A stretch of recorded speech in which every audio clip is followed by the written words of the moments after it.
यहाँ की बढ़ोतरी हुई है, कैसे फायदा हिमाचल प्रदेश का होगा? देखिए, हमारी सरकार जब से बनी है, व्यवस्था परिवर्तन के अनुरूप नए नियम और नई योजनाएं और नए विचार लेकर आगे बढ़ रही है। 3 साल पहले हमने जो कहा था, अपने पहले बजट में देखा होगा कि जो हमारा प्राकृतिक सौंदर्य है और हम पर्यटन राज्य के रूप में जाने जाए, उस दृष्टिकोण से हमने काम किया। जीएसडीपी में भी बढ़ोतरी हुई और पर कैपिटा इनकम में भी हमारी बढ़ोतरी हुई और 9.3% के हिसाब से हम आगे बढ़े हैं। कुछ मेरे ख्याल 9.3 या 9.7 उसके 8.3 है, उसके हिसाब से हम आगे बढ़े हैं।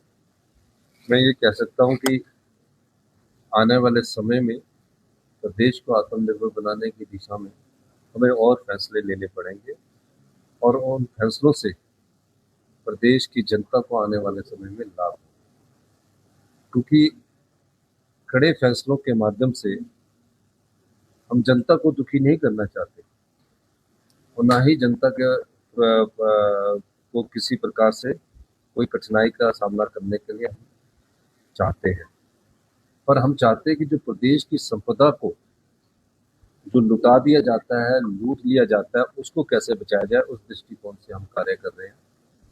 और ये बढ़ोतरी अभी नहीं है, पिछले 3 सालों से ये बढ़ोतरी लगातार बढ़ रही है।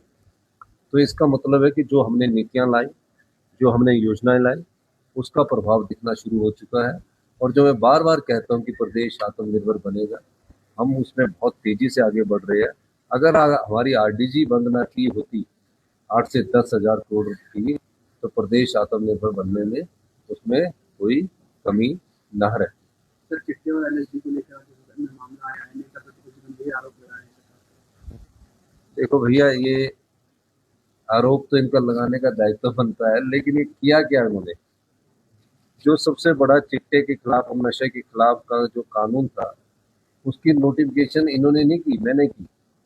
और जितना मजबूती से हिमाचल प्रदेश में कांग्रेस की सरकार ने चिट्टा के खिलाफ आंदोलन चलाया, वो मेरा ये मानना है कि जितना जन जागरण आंदोलन हमने युवाओं के बीच में चलाया और आने वाले समय में और हम चलाएंगे, उसका फायदा हमें होने शुरू हो गया। अब जो एलएसडी जो पकड़ी गई है, उसको पकड़ा किसने? पुलिस विभाग ने। और बर्खास्त किनको किया? उसी पुलिस विभाग को, जब हमने बर्खास्त कर दिया। इस प्रकार की बात करके ये राजनीतिक रोटियां सेकना चाह रहे हैं। तथ्य इनके पास होते नहीं है। एक तरफ अपने भाषण में बोलते हैं कि आप वॉकथॉन करवा रहे हैं, हम युवाओं को जागरूक कर रहे हैं, और दूसरी तरफ कह रहे हैं कि हमें बुला नहीं रहे। तो ये उनकी अपनी बात में ही स्पष्टता नहीं है। इस कारण मैं बोल सकता हूँ। तो राज्यसभा चुनाव में सर्विलेंस पर विपक्ष के जो फोन है वो रखे गए, ये आरोप लगा रहे हैं। इन बातों का जवाब देने का कल आप बजट रीच करने वाले, क्या की फोकस एरिया रहने वाले हैं सर? जो ग्रोथ है और जो जीएसटी उससे अच्छी है, उससे बहुत अच्छी है। और आपको बताना चाहूंगा कि हमारी पर कैपिटा इनकम में भी बढ़ोतरी हुई है और पिछले 3 सालों में हमारी पर कैपिटा इनकम में भी बढ़ोतरी हुई है, जीएसडीपी में भी बढ़ोतरी हुई है, नेशनल एवरेज से ज्यादा बढ़ोतरी हुई है। और निश्चित रूप से इसका लाभ जनता को होता है, जो सरकारें होती है उनको लाभ होता है। तो हमने पूरे आंकड़े दिए हैं, उन आंकड़ों को आप पढ़िए। और धन्यवाद, थैंक यू।